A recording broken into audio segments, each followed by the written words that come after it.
ഇത്തവണത്തെ ഹിമാലയൻ യാത്രയുടെ മുന്നോടിയായി നെടുമ്പാശ്ശേരിയിൽ നിന്ന് ഡെറാഡൂണിലേക്കാണ് പോകുന്നത്. നെടുമ്പാശ്ശേരിയിൽ നിന്ന് 10 മണിക്ക് പുറപ്പെട്ട് 11 മണിക്ക് ബാംഗ്ലൂർ എയർപോർട്ടിലെത്തി. ഇനി 2 മണിക്കാണ് ഡെറാഡൂണിലേക്കുള്ള ഫ്ലൈറ്റ്. 2 മണിക്ക് പുറപ്പെട്ട് ഏകദേശം 5 മണിയോടുകൂടി ഡെറാഡൂണിലെത്തി. ഡെറാഡൂൺ ജോളി ഗ്രാൻഡ് എയർപോർട്ട്, ഇതാണ് ഇതിൻ്റെ പേര്. ജോളി ഗ്രാൻഡ് എന്നത് സമീപത്തുള്ള ഗ്രാമത്തിൻ്റെ പേരാണ്. ചെറിയൊരു എയർപോർട്ടാണ്. ചെറുതാണെങ്കിലും വളരെ മനോഹരമായ ഒരു എയർപോർട്ട് തന്നെയാണ് ജോളി ഗ്രാൻഡ് എയർപോർട്ട്.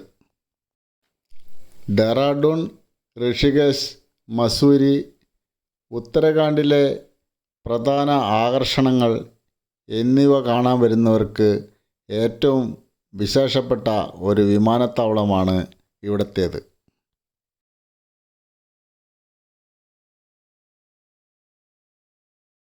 എയർപോർട്ടിന് പുറത്തുള്ള ടാക്സിക്കാർ ഋഷികേശിലേക്ക് 1000 രൂപയാണ് വാങ്ങുക.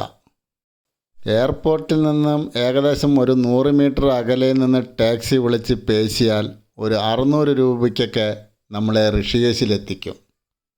ഏറ്റവും സൗകര്യപ്രദം എയർപോർട്ടിന് പുറത്തു നിന്ന് സാധാരണ റിക്ഷ വിളിച്ച് 50 രൂപ കൊടുത്താൽ മെയിൻ റോഡിലെത്താം. 1.5 കിലോമീറ്റർ ദൂരമേ അവിടേക്കുള്ളൂ. മെയിൻ റോഡിൽ വന്നാൽ ധാരാളം ബസ്സുകൾ കിട്ടും. 50 രൂപയിൽ കുറഞ്ഞ ചാർജ് ഋഷികേശിലേക്ക് ഇവിടെ നിന്നുള്ളൂ.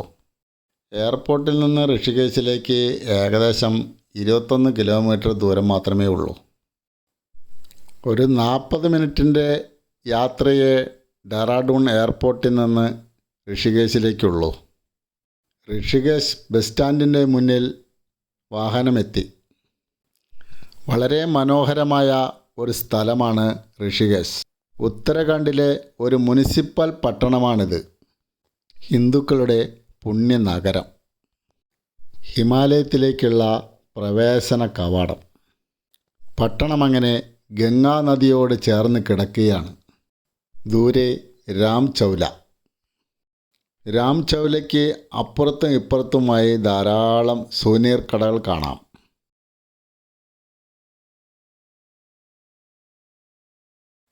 ഗംഗാ നദിയും അതിൻ്റെ പരിസരങ്ങളും രാംചൗലയും എല്ലാം കൂടി ചേർന്ന് ഒരു മനോഹരമായ കാഴ്ചയാണ് ഈ സമയത്ത് ഇവിടെ നിന്ന് ദർശിക്കാൻ കഴിയുന്നത്.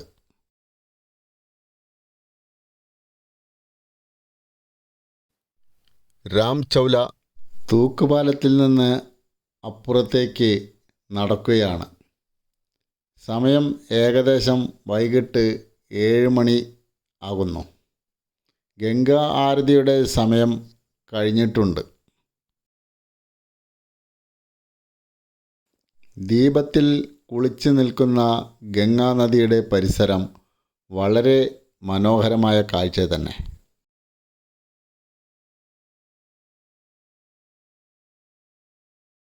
രാംചൗലയുടെ അപ്പുറത്ത് ഗീതാഭവൻ്റെ ഒരു ഭക്ഷണശാലയുണ്ട്. വളരെ ചുരുങ്ങിയ വിലയിൽ ഇവിടെ നിന്ന് നമ്മൾക്ക് ഭക്ഷണ സാധനങ്ങൾ ലഭിക്കും. ധാരാളം ആളുകളുണ്ട്. ഭക്ഷണ സാധനങ്ങളുടെ സാമ്പിളുകൾ പുറത്ത് പ്രദർശിപ്പിച്ചിരിക്കുന്നു.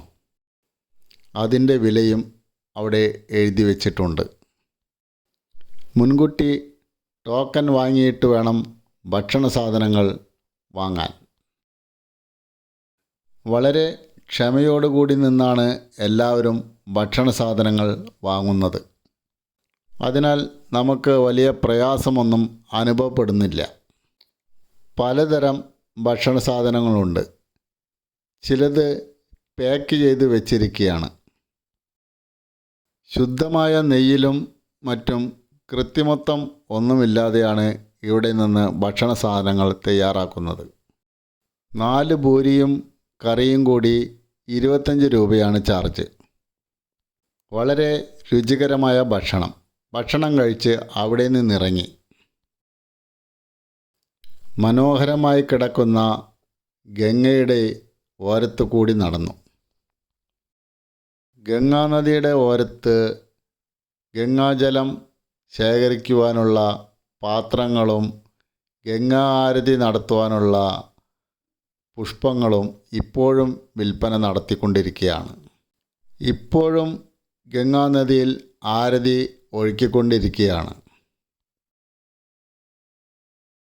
കുറച്ചുകൂടി നേരത്തെ ഇവിടെ എത്തിയിരുന്നെങ്കിൽ മനോഹരമായ കാഴ്ചകൾ ഇവിടെ നിന്ന് കാണാൻ സാധിക്കുമായിരുന്നു.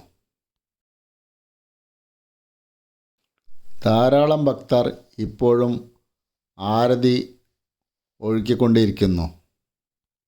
വളരെ രസകരമായ ഒരു കാഴ്ചയാണ് ഗംഗാനദിയിലൂടെ ഈ ആരതി ഒഴുകിപ്പോകുന്നത് കാണാൻ.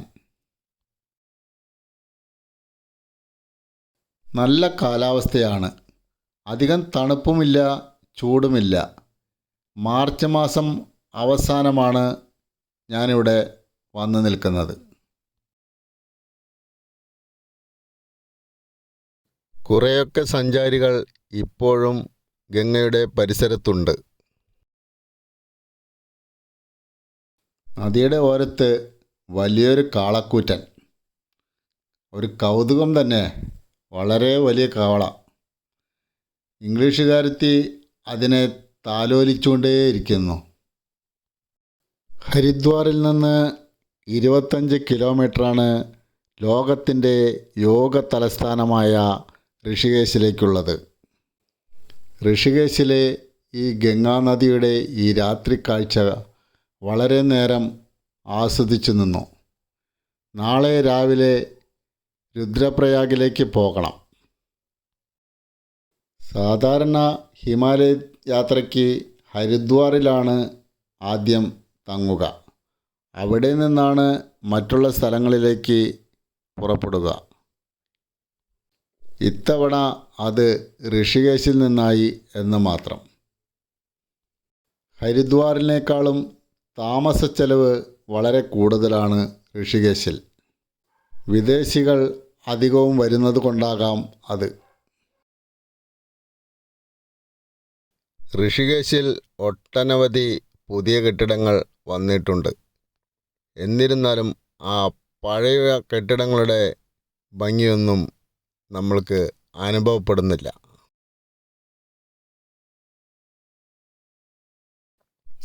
പുരാതനമായ പഴയ കെട്ടിടങ്ങൾ കാണാൻ തന്നെയാണ് ഭംഗി.